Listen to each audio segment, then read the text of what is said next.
Harry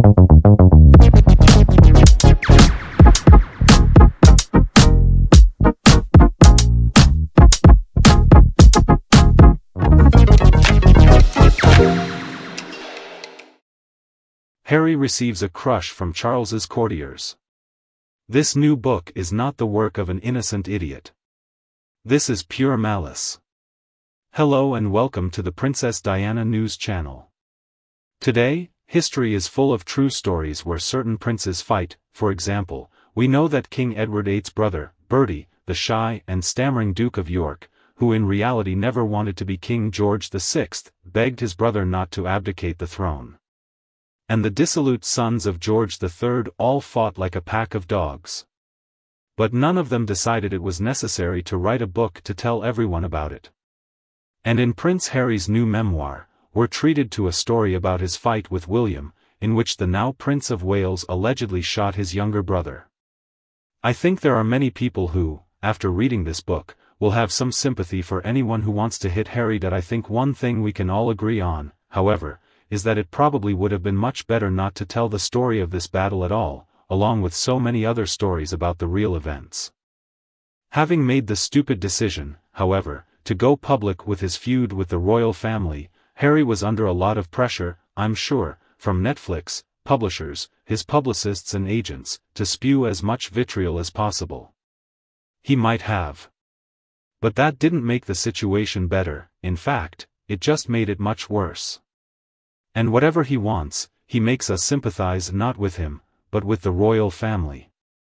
He told Tom Bradby that society deliberately set him and Meghan to become villains. However, it turns out that Harry's father, his brother and his late grandmother have made virtually no comment on the torrent of indiscretions and insults coming from both of them, either before or after the television interview with Oprah Winfrey. The Queen had only one thing to say about Meghan and Harry's accusations, and it was the famous line, "Recollections may vary."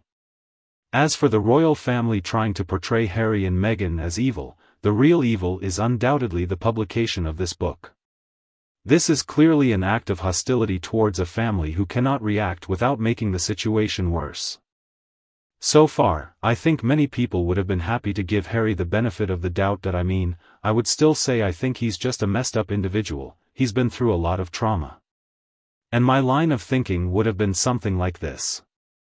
The little boy who publicly walked behind his late mother's coffin in front of millions watching on television has carried a terrible burden ever since.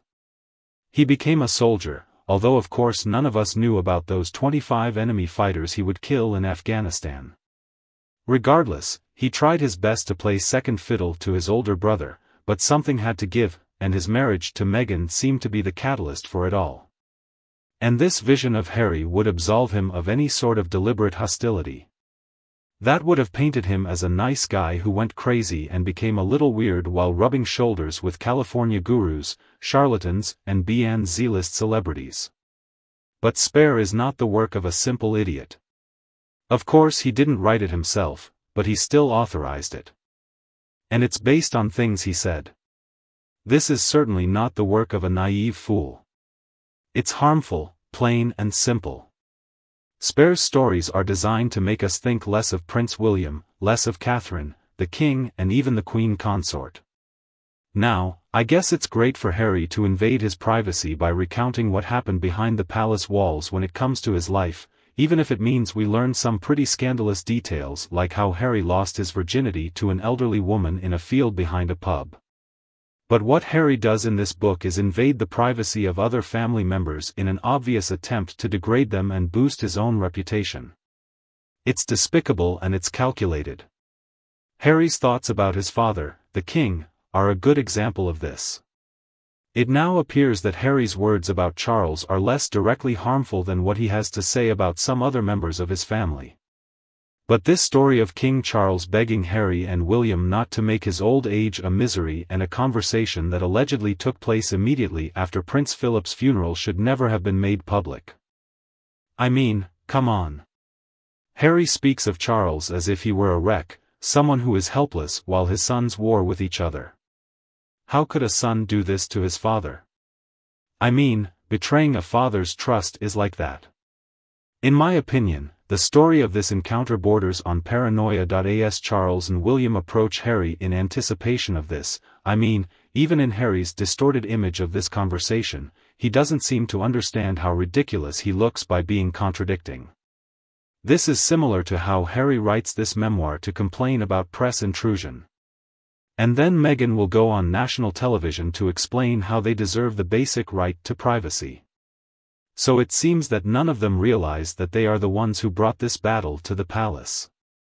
They were the ones who, having not gotten exactly what they wanted, fled to the United States. And then Harry complains to his older brother that he and Meghan really hope to live in Frogmore Cottage for the rest of their lives. And then, apparently, William's response was, "You're gone, Harold." And Harry is trying to tell us that he and William agreed never to accept Camilla as a stepmother, that Harry and William begged their father not to marry her and said they would always think of her as that cliché of clichés, the wicked witch of a country stepmother. However, they are too harsh on him. Any sane person can see that the king deserves the support and happiness of his wife Camilla. She has been providing him with extraordinary support for decades now, and this marriage can only warm the heart of any cold observer. Camilla is obviously a good person. And unlike Meghan, who always honks her horn, she's not pompous, she's humble and really funny, and she wasn't a bad stepmother at all. Come on. Now I understand that in the past, at some point, William probably felt some anxiety about his father marrying Camilla. But it's clear he put that aside. Just look at the way Camilla and Katerina appear in public. They talk happily to each other and obviously get along well. The fact is that most Britons want the institution of monarchy to survive. Most people are optimistic. Most people believe that King Charles and his queen consort will be an asset to the monarchy, and that William and Catherine, who discharge their public duties with such cheerfulness, will pass the baton to Prince George with the hope that this wonderful institution, which lasted more than 1,000 years, will survive. The monarchy, dating back to Alfred the Great and beyond, has surely survived things far worse for its reputation than anything Meghan and Harry could throw at it. People saw Henry VIII's disgusting behavior towards his 6 wives, people saw a revolting greed in George IV's lust. The abdication of Edward VIII also had to be endured. And apart from these calamities, the narcissistic whining of 2 spoiled children living in California will disappear without a trace. That said, I have no doubt that Spare leaves a very unpleasant taste in our mouths. One of this little brother's obvious jealousies and nastiness, but this was to be expected precisely because the title itself conveys this message. And of course, playing second fiddle to someone who will one day wear the crown is not an easy thing to do. Just look at the troubled life of Princess Margaret. However, it was to the credit of Margaret and the late Queen that, despite any feelings of brotherly resentment, their relationship was deep and warm. It seems that Harry and Meghan are unhappy that their children are not allowed to use HRH's style, but again, this is ridiculous. They want to have the cake and eat it too. They are the ones who chose to renounce their royal duties. It would be a lie for me to say that I was not very fascinated by this terrible story. It would be hypocritical of me to pretend that I don't care about all these details. However, I wish Harry had not allowed this book to be published. Airing your family's dirty laundry in public is not a good thing to do. This is incredibly degrading. And in the case of the royal family, it goes beyond pain. It's absolutely heartbreaking that I'm interested in this so-called fight.